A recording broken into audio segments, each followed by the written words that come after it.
that carried their ammunition for fighting.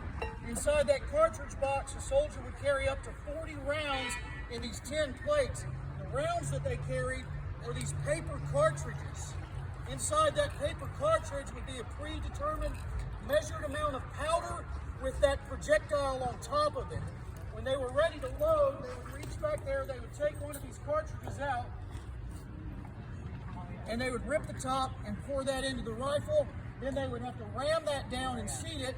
Then they would have to reach to the front in their cap pouch here and grab a small metal cap full of fulminate mercury and put that on the cone of the weapon there.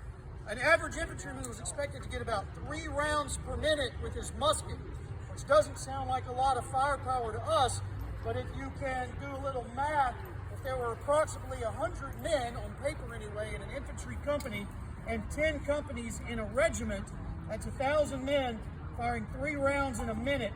That's a lot of projectiles moving down range.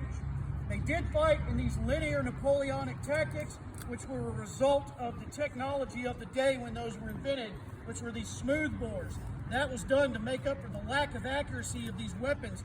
The idea was to mass their fire together, send a lot of projectiles towards the enemy until they'd caused enough casualties that they could then fix bayonets and close with the enemy.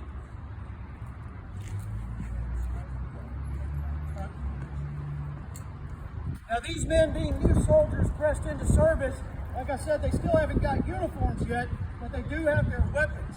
So their training would be very important. Obviously, a soldier without much training is not very conducive to a successful battle. And Arkansas troops here at the battles of Prairie Grove and Pea Ridge, a lot of them were men who were conscripted and pressed right into service right off of the farm.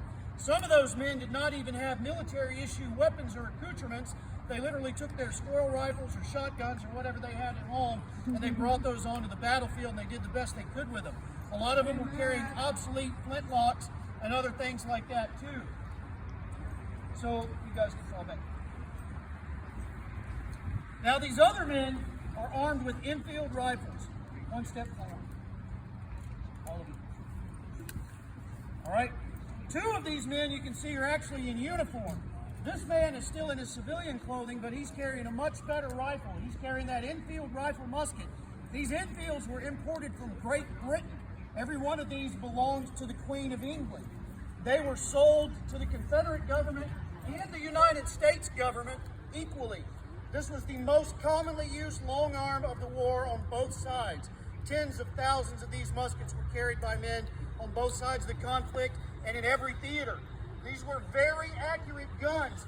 You can see here they have an elevation sight that can be adjusted for shots out to over 1,000 yards, and they were employed at that distance successfully. The average infantryman could engage targets out to 300 or 400 yards with them, which changed the game, and it really helped increase the rate of casualties in these linear infantry battles. That was one of the things that led to the change in the doctrine of infantry fighting around the world. These men are also equipped with bayonets, fixed bayonets. Once they fired enough volleys at the enemy, shoulder, arms.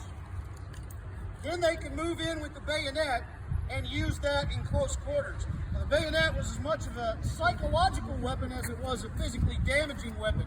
If you see a lot of men charging at you with bayonets fixed on their rifles, and you've had about enough battle, you might be inclined to drop your weapon, turn around, and run. Sergeant Beck here is going to demonstrate a few bayonet tactics for you, Sergeant. Guard against infantry. Guard. Thrust. Develop. Guard. Advance. Thrust. Develop. Guard. Lunge. Out. Leap to the rear.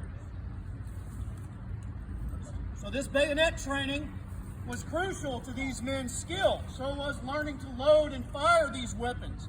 These men would learn how to load and fire these weapons by the numbers. Just like we do in the military today, you learn everything by the numbers. The drill for loading and firing these was called load in 9 times because there were 9 steps involved. So when the command was given to load, go ahead, load. These men would bring the rifle around, they would reach into their cartridge box, take a cartridge, tear it with their teeth.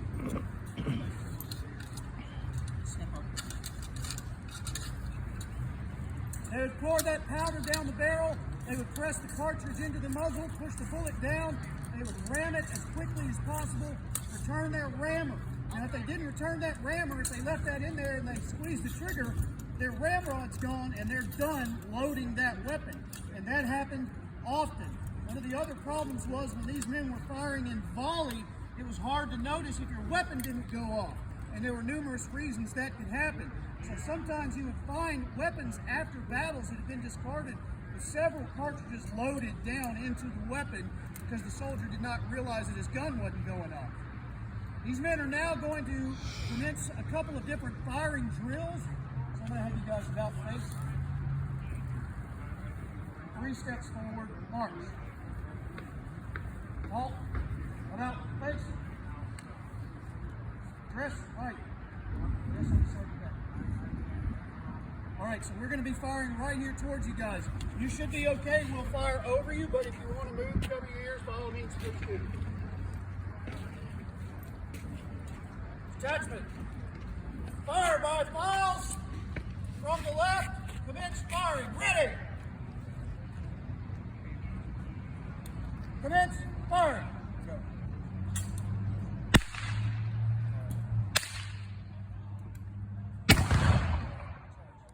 Aim up.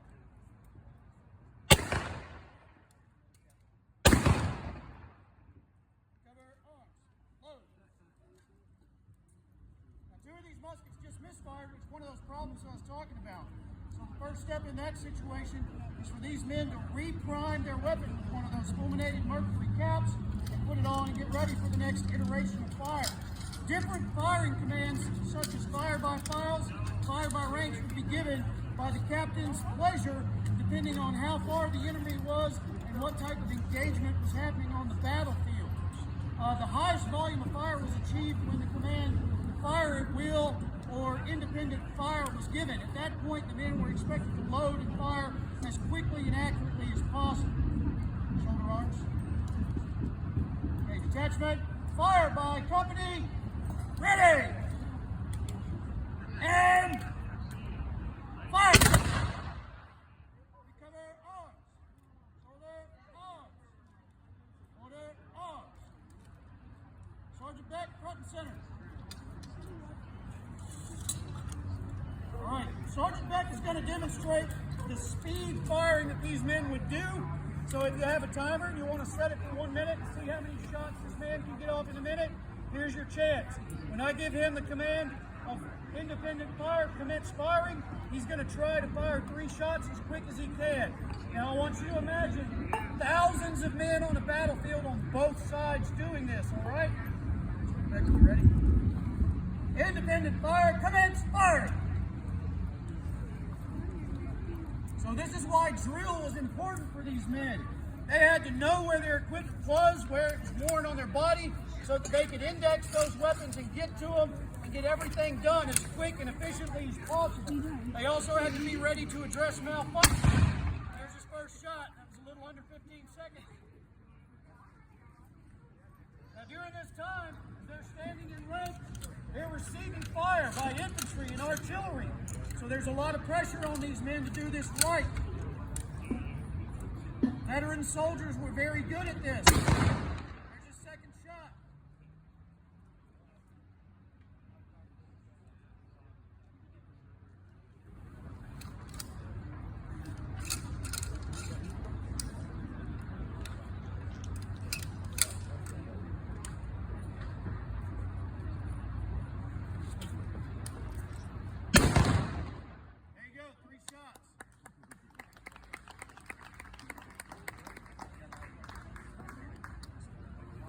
So that concludes our short infantry demonstration.